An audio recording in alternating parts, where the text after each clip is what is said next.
Hello students, welcome to my class. Today we are going to start exercise 1.3. In first class we have already covered exercise 1.1 and 1.2. Now before starting this class I want to tell you that if you didn't watch first part of this class then you should watch first part of this class. Otherwise you will not understand the solution of this exercise. Okay. So at first you should watch this first part of this class. Okay. Now without wasting any time we are going to start to solve the questions. Okay, now first question is 36 by 100. Okay, we need to convert this fraction into decimal. Okay, मतलब हमें इन fractions का decimal expansion निकलना है और उसके बाद हमें बताना है कि ये किस टाइप का decimal expansion है. Okay, now we have three types of decimal expansion: terminating decimal expansion, second one is non-terminating but repeating decimal expansion, and third one is non-terminating and non-repeating decimal expansion. Now these are all rational numbers na. So for rational numbers we have two types of decimal expansion. First one is terminating decimal expansion and second one is non-terminating but repeating decimal expansion. तो इसके लिए हमें इन दोनों type में से किसी एक type का ही decimal expansion आएगा, ये हमें निकालना है. ठीक है, तो first question is 36 by 100. Okay, now अगर 36 को 100 से हम डिवाइड करते हैं तो उसका डेसिमल फॉर्म क्या होगा? 100 है ना, 2 जीरो है ना, तो इसके लिए डेसिमल टू प्लेसेस सामने की तरफ मूव होगा. ठीक है, तो उसका डेसिमल एक्सपेंशन क्या होगा? 0.36. तो ये क्या है? ये एक टर्मिनेटिंग डेसिमल एक्सपेंशन है. Terminating means after 2 or 3 places decimal place will and. Okay, मतलब डेसिमल प्लेस एंड हो जाएगा. ठीक है, सो ये एक टर्मिनेटिंग डेसिमल एक्सपेंशन है. So it is a terminating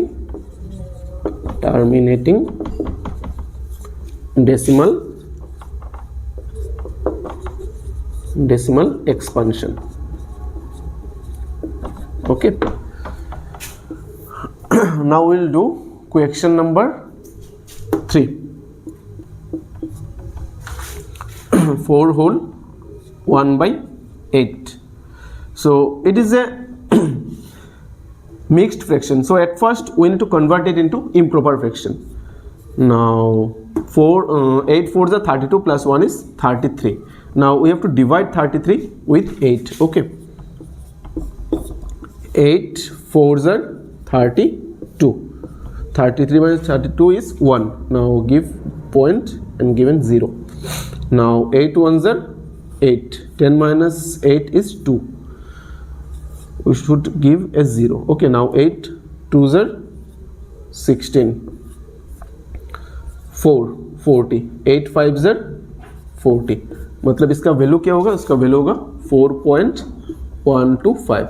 Now it is also a terminating decimal expansion क्योंकि डेसिमल के बाद एंड हो जा रहा है. ठीक है, तो ये terminating decimal expansion है. So it is a terminating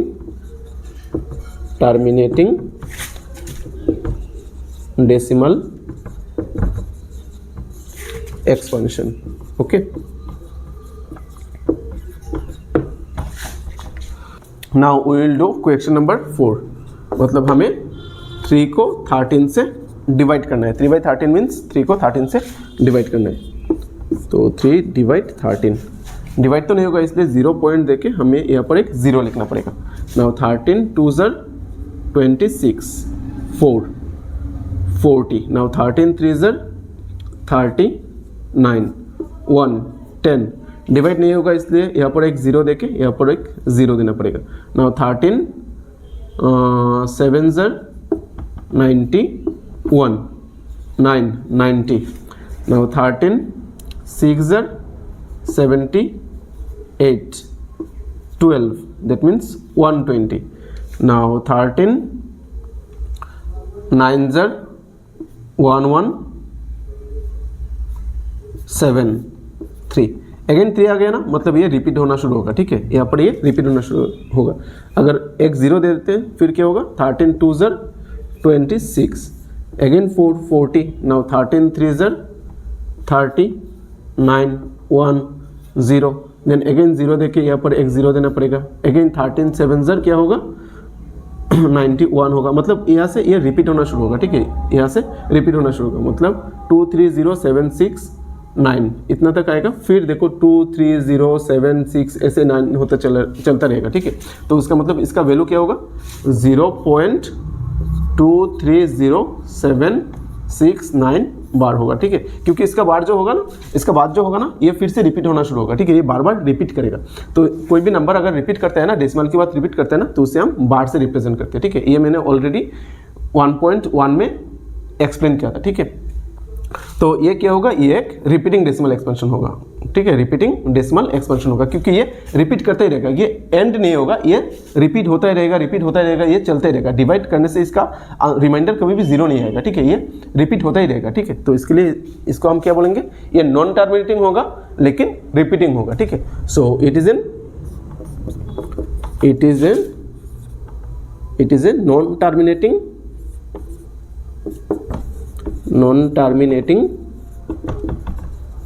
but repeating decimal expansion, okay। now तुम क्वेश्चन नंबर 2, 5 and 6 ये खुद से कर लेना, ठीक है। now students, question number 2 is, you know that 1/7 equal to 0.142857 bar. Can you predict what the decimal expansion of 2/7, 3/7, 4/7, 5/7, 6/7 are without actually doing long division? If so, how? मतलब यहाँ पर गिवन है 1/7 का वैल्यू क्या है, 0.142857 बार, ठीक है। अब तुम्हें 2/7, 3/7, 4/7, 5/7 एंड 6/7 का वैल्यू निकालना है, ठीक है। मतलब इन सब का वैल्यू तुम्हें डेसिमल में निकालना है विदाउट डूइंग लॉन्ग डिवीजन, मतलब डिवीजन ना करके, ठीक है। लॉन्ग डिवीजन ना करके तुम्हें इन सब फ्रैक्शंस का वैल्यू निकालना है, ठीक है। नाउ तुम यहाँ पर एक चीज़ नोटिस करो कि इन सब फ्रैक्शन में जो डिनोमिनेटर है ना, ये 7 है, मतलब डिनोमिनेटर सेम है, ठीक है। अगर तुम 1/7 का वैल्यू को अगर तुम 2 से मल्टीप्लाई करोगे ना, तो तुम्हें 2/7 का वैल्यू मिल जाएगा। क्योंकि तुम 1/7 जो है ना, मतलब 2/7 जो है ना, इसको तुम ऐसे भी लिख सकते हो, 2 × 1/7, मतलब 1/7 की वैल्यू को अगर तुम 2 से मल्टीप्लाई करोगे तो तुम्हें 2/7 का वैल्यू मिल जाएगा, ठीक है। और अगर तुम 1/7 का वैल्यू को 3 से मल्टीप्लाई करोगे तो तुम्हें 3/7 का वैल्यू मिल जाएगा। और अगर तुम 1/7 को 7 का वैल्यू को अगर 4 से मल्टीप्लाई करोगे तो तुम्हें 4/7 का वैल्यू मिल जाएगा, ठीक है। तो ऐसे करके तुम सब का वैल्यू निकाल सकते हो, ठीक है। तो गिवन क्या है क्वेश्चन में, गिवन 1/7 इक्वल टू 0.142857 बार, ठीक है। ये क्वेश्चन में गिवन है। नाउ तुम्हें 2/7 का वैल्यू निकलना है, ठीक है। 2/7 equal to, we can write 2 × 1/7, clear. That means we can write 2 × 0.142857 bar, okay. Now हम राफ में निकाल लेते हैं, ठीक है। इसका वैल्यू क्या होगा, ये राफ में निकाल लेते हैं। 142857 को हमें 2 से मल्टीप्लाई करना है। नाउ 2 7 ज़र 14, 1 in hand, 5 2 ज़र 10 and 1 11, 1 in hand, 8 2 ज़र 16 and 1 17, 1 in hand, 2 2 ज़र 4 and 1 5, 4 2 ज़र 8 and 2 1 ज़र 2 and 0.0। दैट मीन्स 2/7 का वैल्यू क्या होगा, 0.285714 बार, क्लियर। ये होगा 2/7 का वैल्यू। सेम 3/7 का वैल्यू क्या होगा, हमें 3 × 1/7 करना पड़ेगा, ठीक है। तो 3 × 1/7 मीन्स 3 × 0.142857 बार। नाउ मल्टीप्लाई कर लेता हूँ, ठीक है। नाउ 3 7 ज़र 21, 2 in hand, 3 5 ज़र 15 प्लस 2 17, 3 8 ज़र 24 प्लस 1 25, 2 in hand, 3 2 ज़र 6 प्लस 2 8, 3 4 ज़र 12, 1 in hand, 3 1 ज़र 3 plus 1 4 and 0 point। That means 3/7 का वैल्यू क्या होगा, 0.428571 बार, ठीक है। नाउ 4/7 का वैल्यू, 4/7 मीन्स 4 × 1/7, दैट मीन्स 4 × 0.142857 142,857 बार। ठीक है, नाउ 4 से मल्टीप्लाई कर लेता हूँ। 4 7 ज़र 28, 2 इन हैंड। 4 5 ज़र 20, 22, अगेन 2 इन हैंड। 4 8 ज़र 32, प्लस 2 34, 3 इन हैंड। 4 2 ज़र 8, plus 3 11, 1 in hand. 4 4 are 16, plus 1 17, 1 in hand. 4 1s are 4, plus 1 5. That means 0.571428 bar. Okay, now 5 by 7.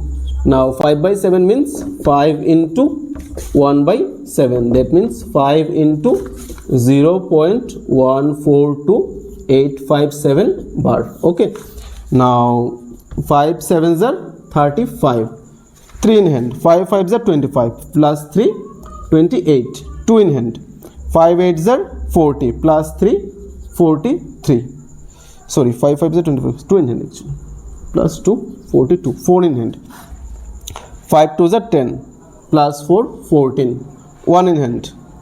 5 4s are 20, plus 1 21, 2 in hand. 5 1s are 5, plus 2 7. That means 0.714285 bar. Now last one, 6 by 7. 6 by 7 means 6 into 1 by 7. That means 6 into 0.142857 bar. Okay, now multiply. 6 7s are 42, 4 in hand. 6 5s are 30, 30 plus 4 34, 3 in hand. 6 8s are 48, plus 3 51, 5 in hand. 6 2s are 12, plus 5 17, 1 in hand. 6 4s are 24, plus 1 25, 2 in hand. 6 1s are 6, plus 2 8. That means 0.857142 bar. Okay, that means हमें 2 by 7, 3 by 7, 4 by 7, 5 by 7 and 6 by 7 का value decimal में मिल गया। ठीक है, ये होगा इसका value. ठीक है स्टूडेंट्स, लिख लो ये। Now students, question number 3 is express the following in the form of P by Q where P and Q are integers and Q not equal to 0। मतलब हमें इन डेसिमल नंबर्स को फ्रैक्शन फॉर्म में लिखना है। P by Q फॉर्म में लिखना है, मतलब हमें इसे फ्रैक्शन फॉर्म में लिखना है, जहाँ पर P एंड Q को इंटीजर होना पड़ेगा एंड Q को नॉट इक्वल टू 0 होना पड़ेगा। ठीक है, तो इसे हम P by Q फॉर्म में लिखना है, मतलब फ्रैक्शन फॉर्म में लिखना है। हमने क्वेश्चन 1 में किया था, जो हमें फ्रैक्शन फॉर्म में गिवन था। ठीक है, उसे हमें डेसिमल में कन्वर्ट करना था। यहाँ पर हमें डेसिमल में गिवन है, उसे हमें फ्रैक्शन में कन्वर्ट करना पड़ेगा, मतलब उसका ऑपोजिट है। ठीक है, तो इसका 2 मेथड्स है। ठीक है, जो एक मेथड जो है ना, ये बहुत लेंदी होता है, तो हम लेंदी मेथड यूज़ नहीं करेंगे, हम इजी मेथड से करेंगे। तो इजी मेथड में भी 3 टाइप्स का क्वेश्चन होता है। तो पहले मैं फर्स्ट टाइप का क्वेश्चन ले लेता हूँ, जैसे कि 0.45 बार। मतलब यहाँ पर सब डेसिमल के बाद जितना भी डिजिट्स होगा ना, सबके ऊपर बार होगा। ठीक है, ये है टाइप 1। तो इसको हमें कैसे सॉल्व करना पड़ेगा? पहले हमें ये जो नंबर गिवन है ना, उसे हमें न्यूमरेटर में लिख लेना है। ठीक है, तो इसके बाद हमें क्या करना पड़ेगा? इसका डिजिट्स काउंट करना पड़ेगा। यहाँ पर कितना डिजिट्स है? 1 2 डिजिट्स है, तो जितना डिजिट्स होगा उतना 9 हमें डिनोमिनेटर में लिखना पड़ेगा। ठीक है, तो यहाँ पर 2 डिजिट्स है, तो हमें डिनोमिनेटर में 2 9s लिखना पड़ेगा। नाउ यहाँ पर 45 एंड 99 का कॉमन फैक्टर है। क्या है कॉमन फैक्टर? 9 है common factor. 9 5s are 45 and 9 11s are 99। मतलब 0.45 बार का फ्रैक्शन फॉर्म क्या होगा? 5/11 होगा। ठीक है, मैं और एक एग्जांपल ले लेता हूँ, जैसे कि 0.54 बार। ओके, यहाँ पर भी 5 4 मतलब दोनों के ऊपर बार है। तो पहले हम इस नंबर को न्यूमरेटर में लिख लेते हैं। ठीक है, नाउ यहाँ पर कितने डिजिट्स के ऊपर बार है? 2 डिजिट्स के ऊपर बार है, तो हमें डिनोमिनेटर में 2 9s लिखना पड़ेगा। यहाँ पर 5 4 एंड 99 का कॉमन फैक्टर है 3 3 1s are 3, 2 is left, 3 8s are 24 and 9 3 3s are 9 and 3 3s are 9. Again we can divide them with 3 6 are 18, 3 11s are 33, मतलब 6/11। मतलब 0.54 बार का फ्रैक्शन फॉर्म क्या होगा? 6/11। मैं और एक नंबर ले लेता हूँ जो 3 डिजिट्स का होगा। ठीक है, 3 डिजिट्स का होगा, जैसे कि 0.522 बार। ओके, तो पहले मैं 522 को न्यूमरेटर में लिख लेता हूँ। यहाँ पर कितना डिजिट्स है, 1 2 3 डिजिट्स है ना, तो हमें डिनोमिनेटर में 3 9 लिखना पड़ेगा। ठीक है, नाउ यहाँ पर कोई कॉमन फैक्टर है क्या, 522 और 999 का कोई common factor, 5 + 2 7 + 2 9, yes common factor है। तो हम इसे 9 से डिवाइड कर सकते हैं, 9 1 9 9 1 9 9 1 9, एंड इसको 9 5 45, 7 is left 72, 9 8 72, okay that means 58/111। ठीक है, तो हमारा ये टाइप 1 हो गया, मतलब फर्स्ट टाइप का क्वेश्चन हो गया। तो मैं अब टाइप 2 का क्वेश्चन ले लेता हूँ। टाइप 2 में क्या होगा, सबके ऊपर बार नहीं होगा। ठीक है, जैसे कि 0.524 बार, ओके। यहाँ पर 4 के ऊपर बार नहीं है। ठीक है, तो सॉरी यहाँ पर 52 के ऊपर बार नहीं है, तो पहले मैं 524 इसको न्यूमरेटर में लिख लेता हूँ। ठीक है, यहाँ पर बार किसके ऊपर नहीं है, 52 के ऊपर बार नहीं है ना, जिसका ऊपर बार नहीं होता है उसे हमें माइनस करना पड़ेगा, मतलब 52 को हमें माइनस करना पड़ेगा। फिर क्या करना पड़ेगा, डिनोमिनेटर को लिखना पड़ेगा। डिनोमिनेटर में क्या लिखना है, जितने डिजिट्स के ऊपर बार होता है ना उतना 9 लिखना है। यहाँ पर सिर्फ 4 के ऊपर बार है ना, तो हमें एक 9 लिखना है।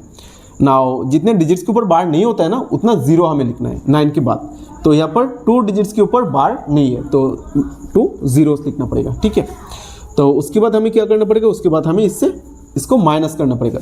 तो 4 - 2 इज 2 एंड 12 - 5 इज 7 एंड 4, मतलब 472 divided by 900। Now we can divide with 4, 4 1s are 4, 4 1s are 4, 4 8s are 32, and 4 2s are 8, 10, 4 2s are 8, 2 20, 4 5s are 20. Now is there any common factor? No, that means 118 divided by 225, okay, that means 0.524 बार का fraction form क्या होगा, 118 divided by 225। Clear, और एक example ले लेता हूँ, जैसे कि 0.742 बार, ओके। यहाँ पर पहले हमें 742 को न्यूमरेटर में लिखना पड़ेगा, 742 को न्यूमरेटर में लिखना पड़ेगा। इसके बाद 7 के ऊपर बार नहीं है ना, तो 7 को हमें क्या करना पड़ेगा, 7 को हमें माइनस करना पड़ेगा। इसके बाद जितना डिजिट्स के ऊपर बार होगा उतना 9 लिखना पड़ेगा। यहाँ पर 2 डिजिट्स के ऊपर बार है तो यहाँ पर 2 9 लिखना पड़ेगा। एक डिजिट के ऊपर बार नहीं है तो एक 0 लिखना पड़ेगा। ठीक है, इसके बाद हमें क्या करना पड़ेगा, इसके बाद हमें इससे इसको माइनस करना पड़ेगा। तो 742 - 7 क्या होगा, 735 and divided by 990। 5 is common factor, so we can divide them with 5. Now 5 1s are 5, 2 is left 23, 5 4s are 20, 3 is left 35, 5 7s are 35, and 5 1s are 5, 4 is left 49, 5 9s are 45, 4 is left 40, 5 8s are 40. Now is there any common factor, 7 + 4 11 + 1 12, and 9, yes 3 is common factor. So 3 6s are 18, again 3 6s are 18, and here 3 4s are 12, 2 is left 27, 4 9s are 3 9s are 27, that means 49 divided by 66, okay, that means 0.742 बार का fraction form क्या होगा, 49/66, okay. तो ये हो गया हमारा type 2। Now मैं type 3 ले लेता हूँ, जहाँ पर डेसिमल के सामने भी एक डिजिट होगा। ठीक है, जैसे कि 2.772 बार, ओके, 2.72 बार। इसको हमें कैसे लिखना है, जो डेसिमल के पहले होगा ना उसे हमें होल में लिखना पड़ेगा, मतलब इसको हमें मिक्स्ड फ्रैक्शन में हमें लिखना पड़ेगा। ठीक है, तो पहले 2 आ जाएगा फ्रैक्शन के सामने। इसके बाद हमें जो डेसिमल की बात होगा ना उसको हमें न्यूमरेटर में लिखना है। ठीक है, तो यहाँ पर कितने डिजिट्स के ऊपर बार है, 1 2 डिजिट्स के ऊपर बार है, तो डिनोमिनेटर में 2 9 लिखना पड़ेगा। ये पूरा पहले दैट मीन्स पहले टाइप की तरह ही है, यहाँ पर सिर्फ 2 एक्स्ट्रा है सामने। ठीक है, now is there any common factor, 9 is common factor ना, 9 8s are 72 and 9 11s are 99, that means 2 whole 8/11, okay, Now we can convert it into improper fraction. 11 2s are 22 plus 8 30. That means the fractional form of 2.72 bar will be 30 by 11. Okay. Now we can take another example जैसे कि 4.73. यहाँ पर सिर्फ 3 के ऊपर बार देता हूँ, ठीक है, 7 के ऊपर बार नहीं है, सिर्फ 3 के ऊपर बार है, ठीक है। तो उसको हमें कैसे लिखना है, 4 सामने आ जाएगा होल नंबर में, ठीक है। इसके बाद फ्रैक्शन का शुरू होगा, ठीक। तो 73 को हमें पहले न्यूमरेटर में लिख लेना है। यहाँ पर 7 के ऊपर बार नहीं है तो यहाँ पर 7 को माइनस करना पड़ेगा, ठीक है। नाउ एक डिजिट के ऊपर बार है मतलब एक 9 होगा और एक के ऊपर बार नहीं है तो एक 0 होगा, ठीक है। तो उसके बाद 4 whole, now 73 minus 7 is 66 and divided by 90. Now 6 is common factor ना, तो 6 11s are 66 and 6 15s are 90. That means 4 whole 11 by 15. Now 15 4s are 60 plus 11 71. That means fraction form of 4.73 bar will be 71 by 15. Okay, तो ये हो गया हमारा type 3। तो हमने सब टाइप का एक एक 2-3 क्वेश्चन कर लिया है, ठीक है। तो हम अब इन क्वेश्चन को हम सॉल्व कर लेते हैं, ठीक है। ये अब तुम खुद से भी कर सकते हो, ठीक है। तो एक एक करके कर लेता हूँ। पहला क्वेश्चन क्या है, 0.6 बार। यहाँ पर सिर्फ 6 के ऊपर बार है, एक ही डिजिट है, इसके ऊपर बार है मतलब 6 पहले हमें न्यूमरेटर में लिखना है, उसके बाद एक डिजिट के ऊपर बार है तो एक 9 लिख लेना है, ठीक है। तो ये इसको हम 3 से डिवाइड कर सकते हैं।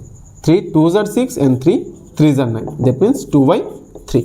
Okay, that means fraction form of 0.6 bar will be 2 by 3.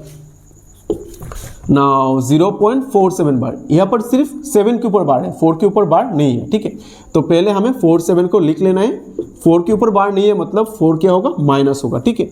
इसके बाद एक डिजिट के ऊपर बार है मतलब एक 9 होगा, एक के ऊपर बार नहीं है तो एक 0 होगा। क्लियर है? Okay, now 47 minus 4 is 43 and divided by 90. Okay, now there is no common factor, so the answer will be 43 by 90. Okay, now last one 0.001 bar. तो हमें पहले 001 डेसिमल के बाद जो है उसे हमें न्यूमरेटर में लिख लेना है, ठीक है। इसके बाद 3 डिजिट्स के ऊपर बार है ना, 1 2 3 डिजिट्स है ना, तो हमें 3 9 लिख लेना है, ठीक है। That means 1 divided by 999. So the answer will be 1 divided by 999. Okay. Students, the question number 4 is express 0.99999 in the form P by Q. Are you surprised by your answer? With your teacher and classmates, discuss why the answer makes sense. Okay, मतलब हमें 0.999 का value P Y Q form में लिखना है, मतलब हमें इसे fraction form में लिखना है, ठीक है। और सेकंड पार्ट क्या है, are you surprised by your answer, मतलब तुम्हें जो आंसर मिला है उससे क्या तुम सरप्राइज्ड हो। तो अगर सरप्राइज हो तो उसे तुम्हें तुम्हारा टीचर्स एंड क्लासमेट्स के साथ डिस्कस करना है आंसर सेंस कैसे करता है, ठीक है। तो at first we will convert this number in PYQ form, then we will discuss about the answer. Okay, so at first we need to assume that 0.999 is equal to x. Okay, we need to assume that. Okay, then let x equal to 0.99999 dot dot dot. That means ये 9 चलते रहेगा, ठीक है, ये and नहीं है, ये चलते रहेगा। ये नॉन टर्मिनेटिंग बट रिपीटिंग वाला केस है, मतलब ये non terminating and non terminating but repeating decimal expansion है, ठीक है।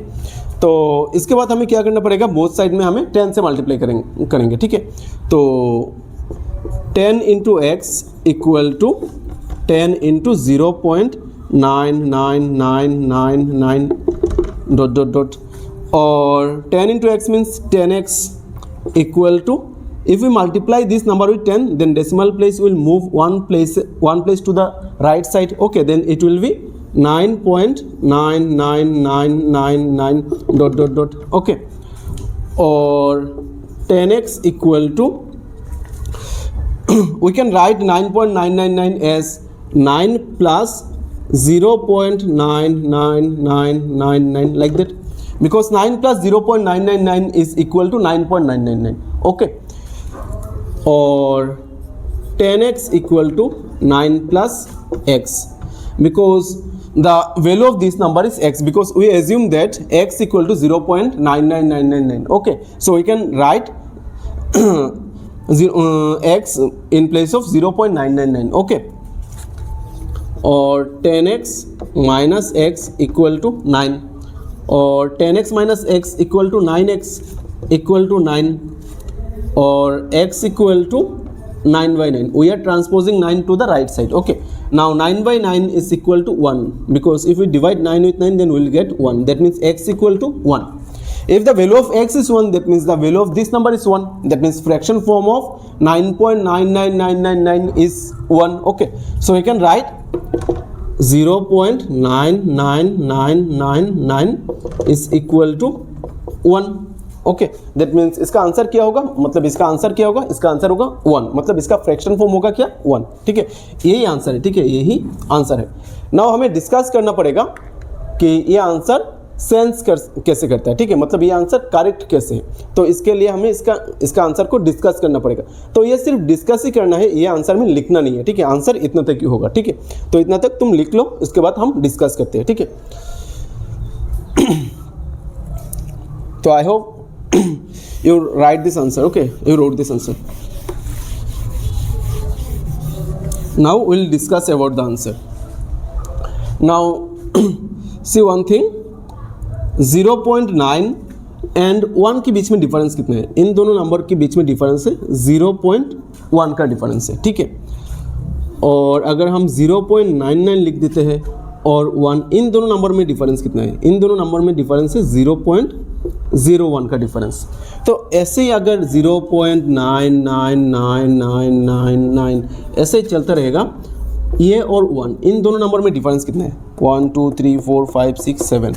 दैट मीन्स इन दोनों नंबर में डिफरेंस है 0.0000001 का 1 2 3 4 5 6 10 1. ठीक है, तो ऐसे करके अगर 0.9 ऐसे चलता रहेगा ना, 9 ऐसे चलता रहेगा ना, तो इसमें और 1 में डिफरेंस कितना होगा, इन दोनों नंबर में डिफरेंस होगा 0.0000. ऐसे इनफाइनिटी में 0 चलता रहेगा, फिर 1 होगा. तो ये जो नंबर है ना, ये नंबर का वैल्यू नेग्लिजिबल है, मतलब इस नंबर का वैल्यू टेंड्स टू 0 है, मतलब 0 की बहुत करीब है.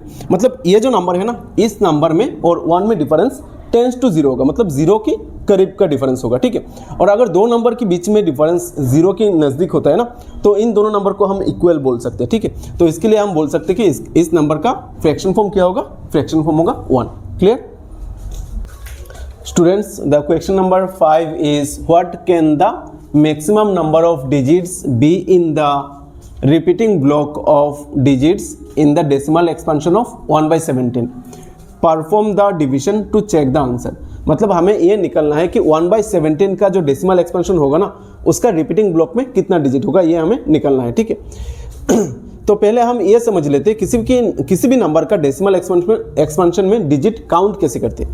जैसे कि सपोज एक नंबर है जैसे कि 0.282828 ऐसे चलता रहेगा, तो इस नंबर को हम कैसे लिख सकते हैं 0.28 बार. मतलब इसका जो रिपीटिंग ब्लॉक है ना, ये क्या है, ये 28 है रिपीटिंग ब्लॉक. मतलब इसका रिपीटिंग ब्लॉक में कितना डिजिट्स है, 2 डिजिट्स है. ठीक है, अगर एक नंबर ऐसा होता है तो 0.354 ऐसा ही चलता रहेगा. तो इसका रिपीटिंग ब्लॉक क्या है, 354 है रिपीटिंग ब्लॉक. तो इसका रिपीटिंग ब्लॉक में कितना डिजिट है, 3 डिजिट्स है. ओके, तो मतलब इसका भी हमें ऐसे डेसिमल एक्सपेंशन निकलना है. निकलने के बाद हमें ये देखना है कि इसका रिपीटिंग ब्लॉक में डिजिट्स कितना है. ठीक है, तो पहले हम डिवाइड कर लेते हैं, डिवाइड करके हम इसका डेसिमल एक्सपेंशन निकालते हैं. ठीक है, तो हमें क्या करना पड़ेगा, 1 को 17 से डिवाइड करना पड़ेगा. तो विल डिवाइड 1 विथ 17. तो 17 से 1 तो डिवाइड नहीं होता है, तो इसके लिए हम क्या करना पड़ेगा, 0 पॉइंट देके यहाँ पर एक 0 लिख लेना है.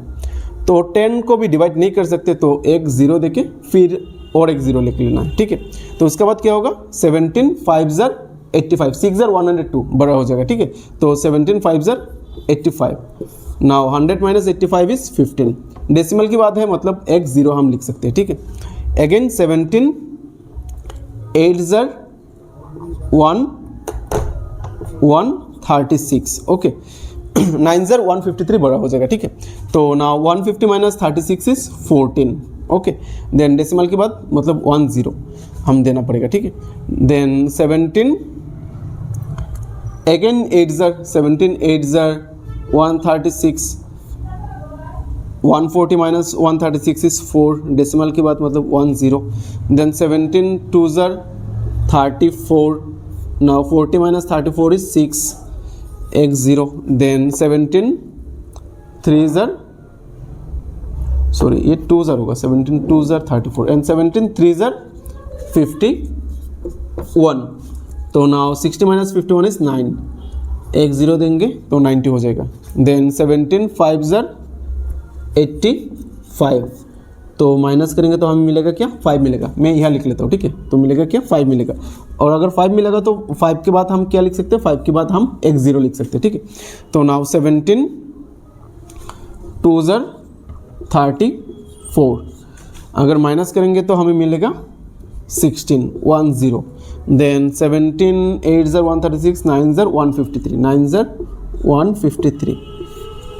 again minus, then 7 10, then 17 4s are 68, 70 minus 68 is 2 10, then 17 1s are 17 3 30, 17 1s are 17 13, एक 0 दे सकते हैं, ठीक है. देन अगेन 17 6 ज़र 102, 7 ज़र 119, माइनस करेंगे तो हमें मिलेगा 11, देन 110. देन अगेन 17 6 ज़र 102, माइनस करेंगे तो हमें मिलेगा 8. फिर से इस साइड में लिख लेता हूँ, हमें मिलेगा क्या 8. देन एक 0 दे सकते हैं तो ये होगा 80. नाउ 17 4 ज़र 68, देन 12, फिर एक 0 दे सकते हैं तो अगेन क्या होगा 17 7 ज़र 119, देन 1 120 माइनस 119 इज 1. देखो फिर से 1 आ गया ना, तो हमें पहले क्या करना था, 1 को ही तो 17 से डिवाइड करना था, फिर से हमें 1 मिल गया. मतलब इसके बाद जो होगा फिर से रिपीट करना शुरू होगा. हम एक दो प्लेस करके देख लेते हैं, ठीक है. नाउ अगेन हम एक 0 दे सकते हैं, तो 0 देने के बाद भी डिवाइड नहीं होगा, तो हमें क्या करना पड़ेगा, और एक 0 देके फिर यहाँ पर और एक 0 देना पड़ेगा. तो 17 5 ज़र 85, then if we subtract then we will get 15 150. Then 17 8 ज़र 136, then 14 114, again 17 8 ज़र 136, ऐसे ही चलता रहेगा, ठीक है. फिर से 14 आएगा, सेम टू सेम चलता रहेगा. तो देखो 0.5882345429411764 तक. इसके बाद से फिर से शुरू हो गया ना 0.0588 करके 0.588 करके फिर से चलेगा, ठीक है. मतलब इसका जो आंसर है ना 1/17 का वैल्यू क्या है, 1/17 का वैल्यू होगा 0.0588235294117647 तक ही होगा, ठीक है.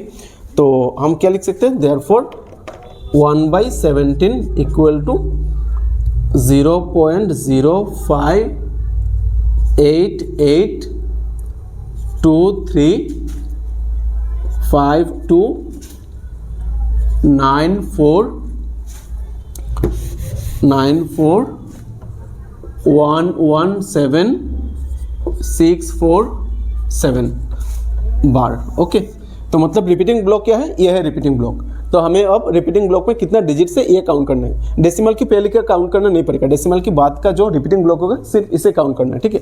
तो ये क्या होगा 1 2 3 4 5 6 7 8 9 10 11 12 13 14 15 16. मतलब इसका जो रिपीटिंग ब्लॉक है ना, इसमें कितना डिजिट से, 16 डिजिट से.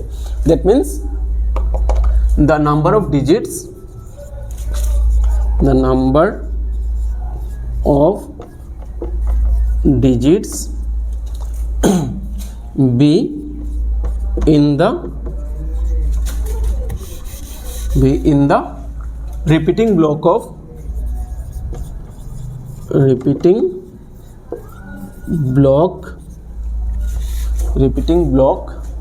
of digits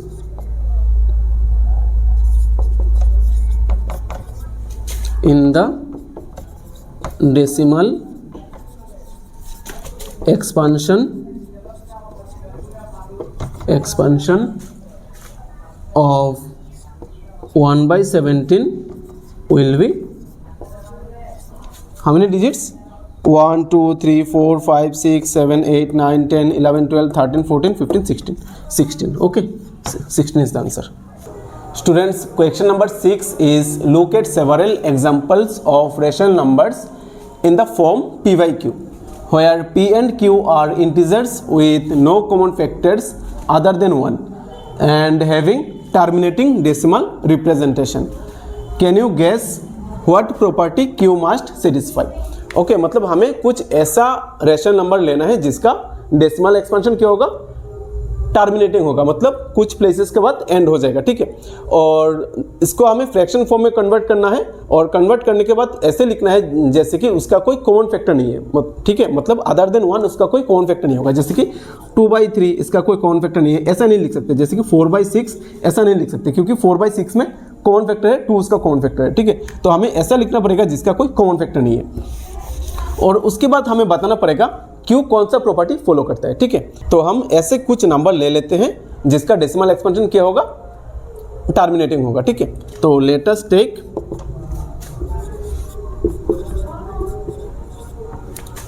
some numbers, let us take some numbers which has terminating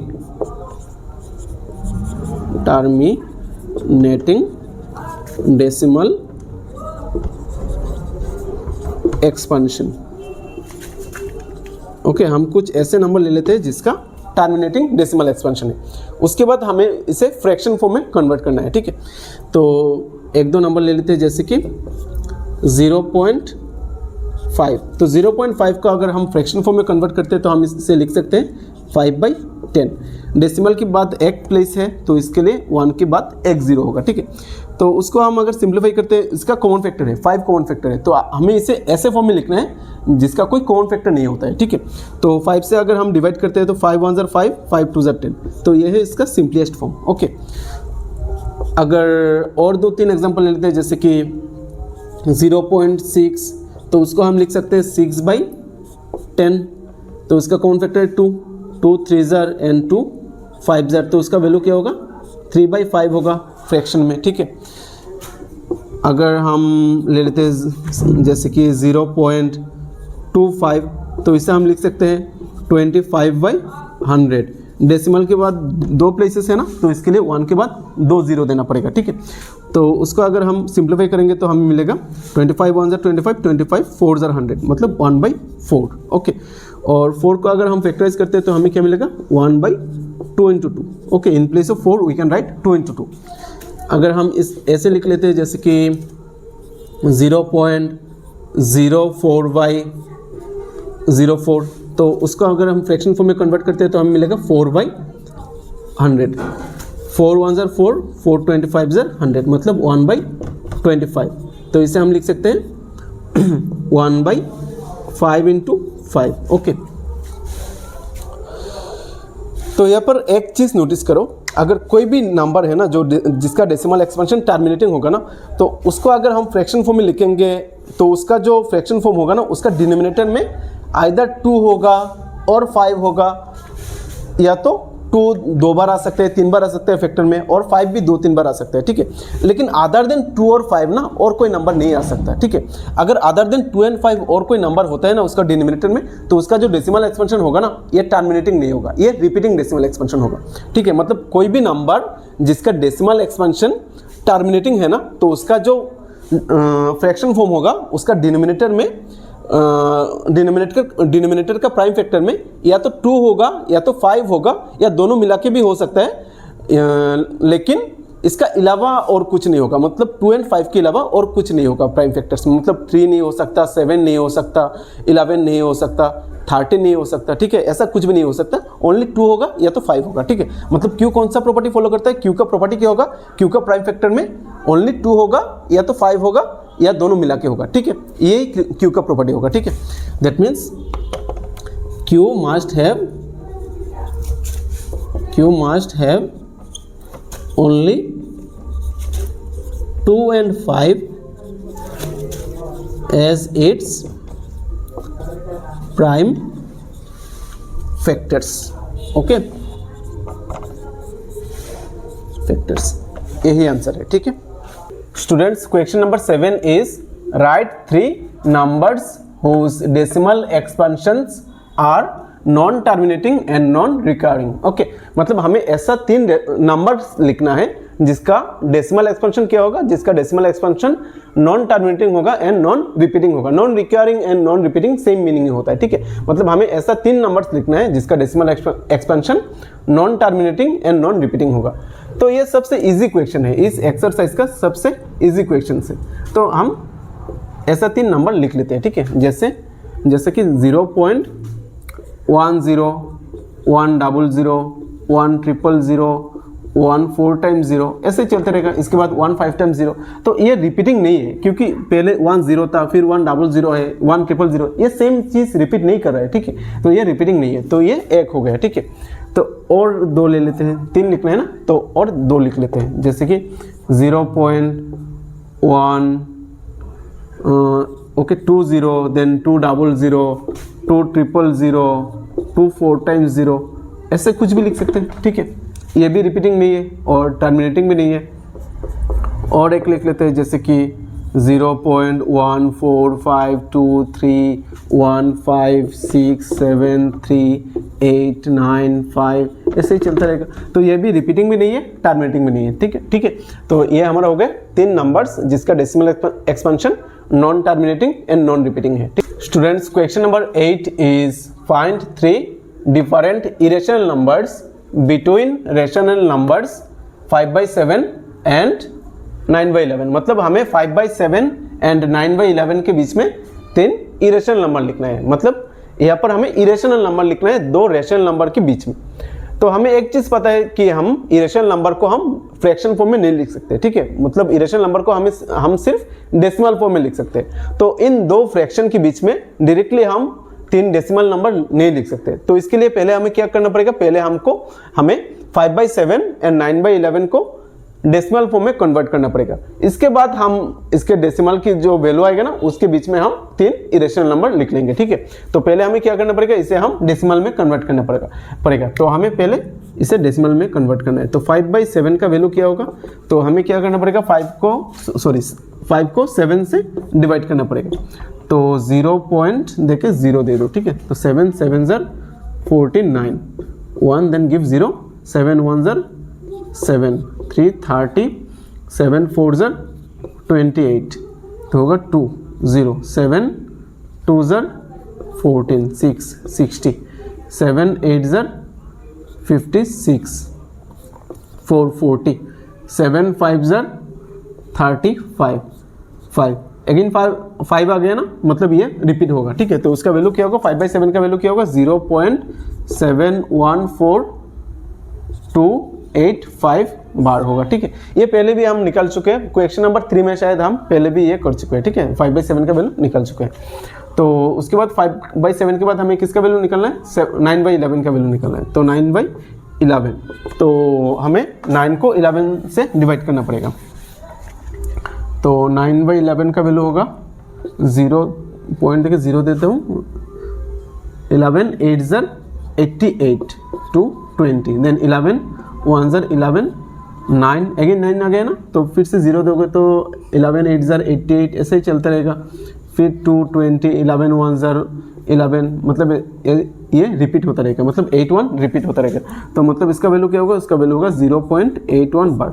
तो मतलब 5/7 का वैल्यू क्या है, 0.714285 एंड 9/11 का वैल्यू क्या है, 0.81 बार। ओके, तो इन दोनों नंबर के बीच में हमें अभी 3 इरेशनल नंबर लिखना है, ठीक है। मतलब हमें ऐसा 3 नंबर लिखना है जिसका वैल्यू 0.71 से बड़ा होगा लेकिन 81 से छोटा होगा, ठीक है। तो देयरफॉर 3 irrational numbers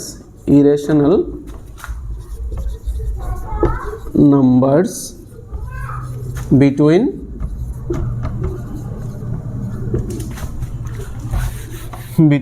5/7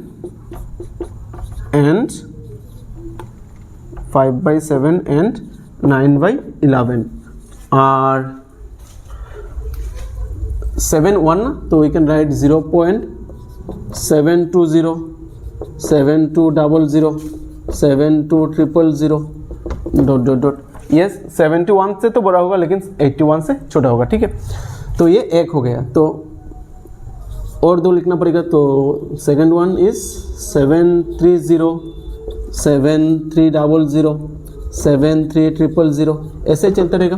तो ये दो हो गया। Now third one 0.740 7400 74000 dot dot dot. तो ये हो गए 3 irrational numbers between 5/7 and 9/11। Clear students? Question number 9 is classify the following numbers as rational number और इरेशनल नंबर। मतलब हमें इन नंबरों को rational number and irrational number में क्लासिफाई करना है। मतलब हमें बताना है कि ये एक रेशनल नंबर है और ये एक इरेशनल नंबर है, ठीक है। तो question number 1 is root over 23। मतलब रोट के अंदर क्या है 23 है। तो स्टूडेंट्स तुम्हें एक चीज याद रखना है, रोट ओवर के अंदर अगर कोई भी प्राइम नंबर होता है ना तो ये एक इरेशनल नंबर होता है, ठीक है। रोट ओवर के अंदर कोई भी अगर प्राइम नंबर हो तो ये एक इरेशनल नंबर होता है।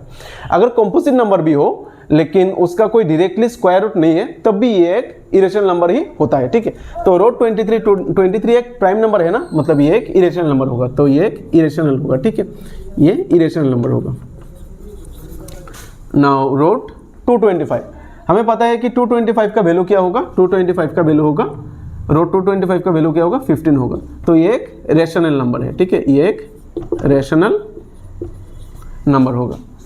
ये एक टर्मिनेटिंग डेसिमल एक्सपेंशन है। अगर टर्मिनेटिंग डेसिमल एक्सपेंशन होता है ना तो ये रेशनल होता है, और अगर non terminating and non repeating होता है तब ये इरेशनल नंबर होता है। तो ये टर्मिनेटिंग है, मतलब ये एक रेशनल नंबर होगा, ठीक है, ये एक रेशनल नंबर होगा। तो उसके बाद क्या है 7.478 यहाँ पर देखो 478 ये रिपीट हो रहा है ना। अगर नॉन टर्मिनेटिंग बट रिपीटिंग होगा तब भी ये एक रेशनल होगा। ये रिपीटिंग है ना, मतलब ये एक रेशनल है, तो ये भी एक रेशनल नंबर होगा, ठीक है। अगर non terminating and non repeating होगा तब ये रेशनल होगा। तो अब ये देखो 1.10 100 100 100 1 4 टाइम 0 ये non terminating and non repeating है। ये टर्मिनेट भी नहीं होगा एंड रिपीट भी नहीं होगा। पहले क्या है 10 फिर 100 फिर 100 सेम चीज रिपीट नहीं कर रहा है, मतलब ये non terminating and non repeating वाला केस है, मतलब ये एक इरेशनल नंबर है, ठीक है, मतलब ये एक इरेशनल नंबर होगा। So students, today we have completed exercise 1.3. We will finish this chapter in our next class. And if you found this class helpful, then please share it with your friends so they can learn too. See you in the next class. Thank you.